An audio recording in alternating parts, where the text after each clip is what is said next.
Oração da manhã. Comece seu dia na presença de Deus. Oração da manhã, com Dom Adair José Guimarães, Bispo da Diocese de Formosa, Goiás.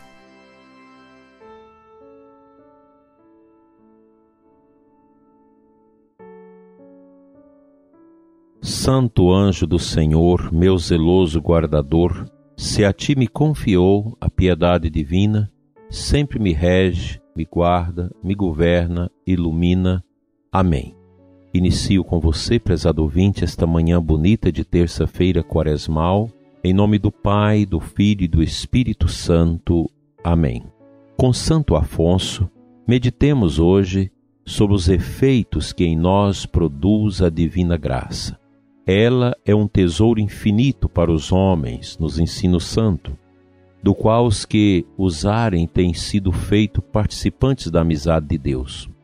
Por que havemos de ter inveja dos grandes do mundo? Se estamos na graça de Deus, participamos da sua própria natureza. Somos, por assim dizer, um com Ele e de modo a momento podermos adquirir tesouros imensos de merecimentos para a eternidade. A nossa alma é então tão bela aos olhos do Senhor que põe nela a sua complacência. Tudo isso Jesus nolo mereceu pela sua paixão, e por isso devemos prestar-lhe contínuas ações de graças. No dizer de Santo Tomás de Aquino, o dom da graça é superior a todos os dons que uma criatura possa receber, porque a graça é a participação da própria natureza de Deus. Já antes, tinha dito São Pedro o mesmo, para que, por elas, as promessas, vos torneis participantes da natureza divina. Tal é a dignidade que Jesus Cristo nos mereceu pela sua paixão. Ele nos comunicou o mesmo resplendor que recebeu de Deus. Numa palavra, quem está na graça de Deus forma, de certo modo, uma pessoa com Deus. É um espírito com Ele. E como disse o Redentor, na alma que ama a Deus, vem habitar a Santíssima Trindade. Viremos a Ele e faremos nele nossa morada. É tão bela aos olhos de Deus a alma em estado de graça, que Ele próprio lhe faz o elogio. Como és formosa, amiga minha, como és formosa. Parece que Deus não pode apartar dela os olhos, nem cerrar os ouvidos a nenhum dos seus pedidos. Os olhos do Senhor estão sobre os justos e os seus ouvidos abertos aos rogos deles. Dizia Santa Brígida que nenhum homem poderá ver a beleza de uma alma na graça de Deus sem morrer de alegria. E Santa Catarina de Sena, tendo visto uma alma assim, afirmou de boa mente que daria a vida para que nunca aquela alma perdesse tamanha beleza. Por isso, a mesma santa beijava a terra que os sacerdotes pisavam, pensando que pelo seu ministério as almas eram colocadas na graça de Deus. Além disso, que tesouros de merecimentos não podem ajuntar a alma em estado de graça? Cada instante pode adquirir uma glória eterna, porquanto, como diz Santo Tomás, qualquer ato de amor produzido pela alma merece um paraíso à parte. Porque temos então inveja dos grandes do mundo?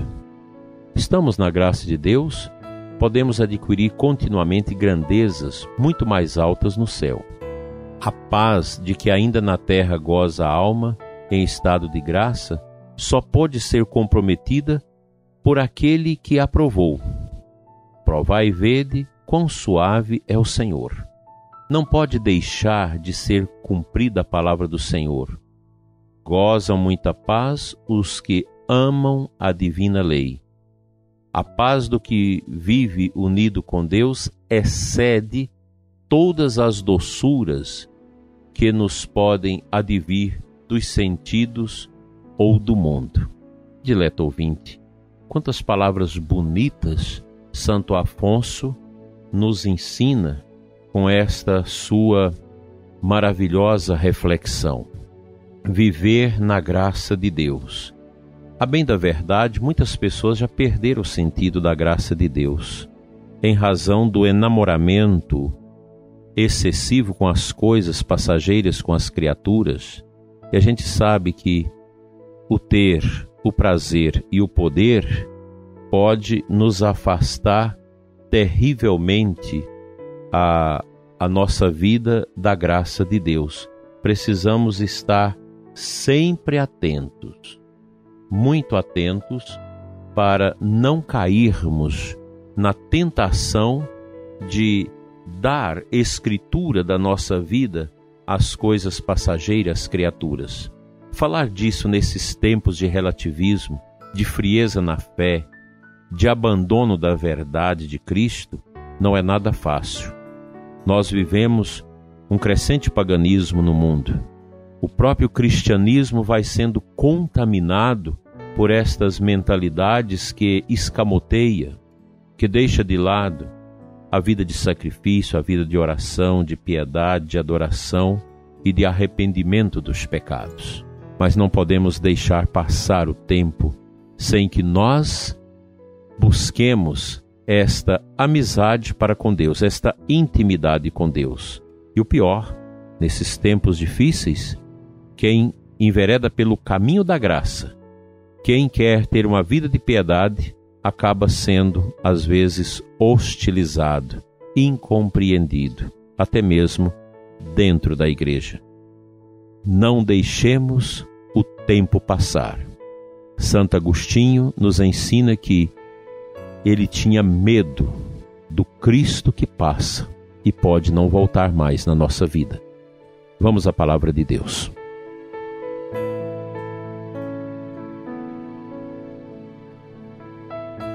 O final do Evangelho da missa desta terça-feira, quaresmal, Mateus 23, de 1 a 12, versículo 12, Jesus diz assim: quem se exaltar será humilhado, e quem se humilhar será exaltado.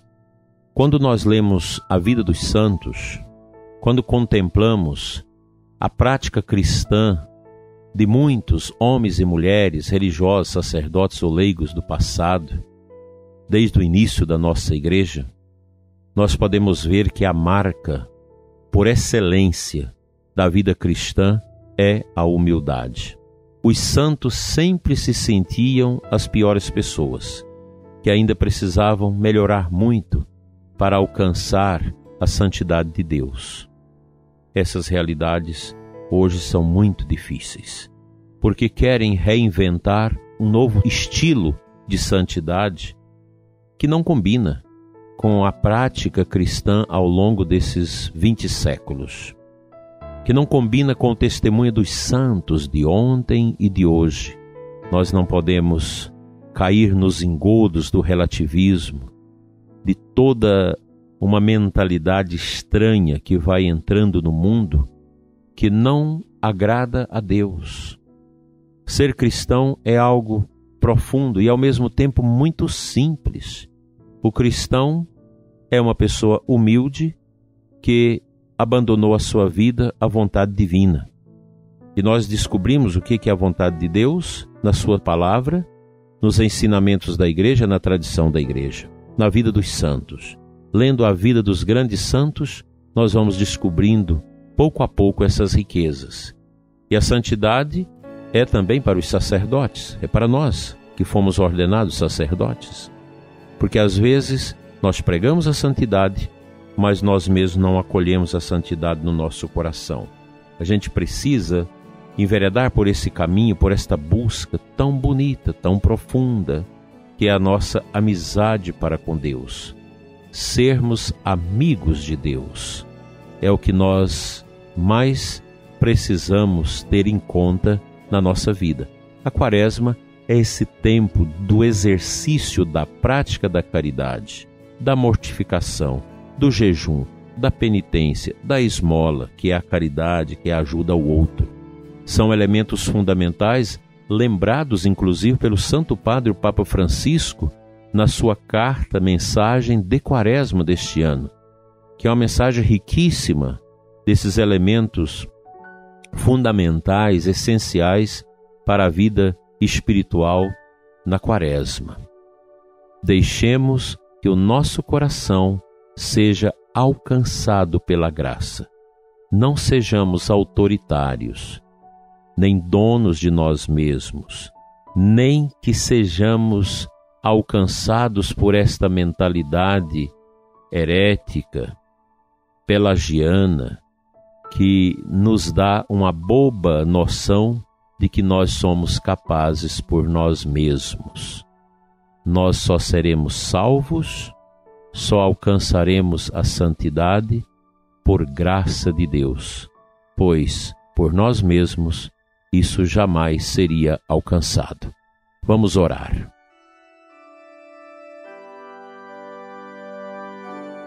Quero ter presente nesta pequena oração os pedidos que as pessoas fazem de oração nas nossas mídias, na nossa rádio, nas rádios onde veicula o nosso programa. São muitos pedidos de oração, pois nós vivemos um momento difícil em que todos nós precisamos colaborar com o nosso distanciamento, com a nossa higiene, com as orientações para o cuidado com as aglomerações, porque há muito sofrimento em razão da pandemia.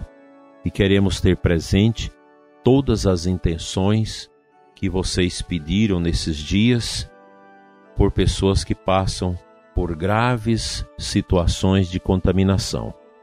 E também rezar pelos profissionais da saúde que há um ano vêm se desgastando, se consumindo nesse trabalho de salvar vidas, médicos, enfermeiras e assistentes. E pessoas da segurança, que lida com os doentes, que carrega os doentes, que sofrem também com eles.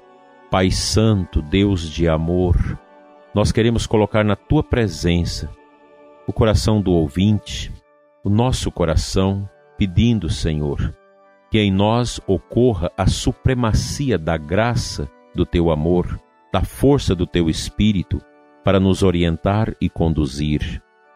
Toca, Senhor, os que sofrem, os que carecem da nossa oração, os que necessitam da nossa intercessão, a fim de que possam viver, reabilitar as suas vidas na graça do Teu Espírito e sair do sofrimento.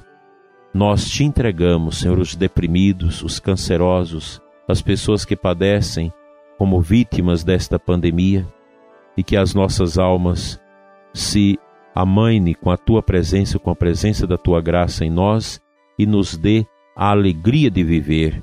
Renova, Senhor, os sentimentos do ouvinte que está em sofrimento, em tristeza, em desatino, e enche-nos com a Tua luz, hoje e sempre. Assim seja. Amém.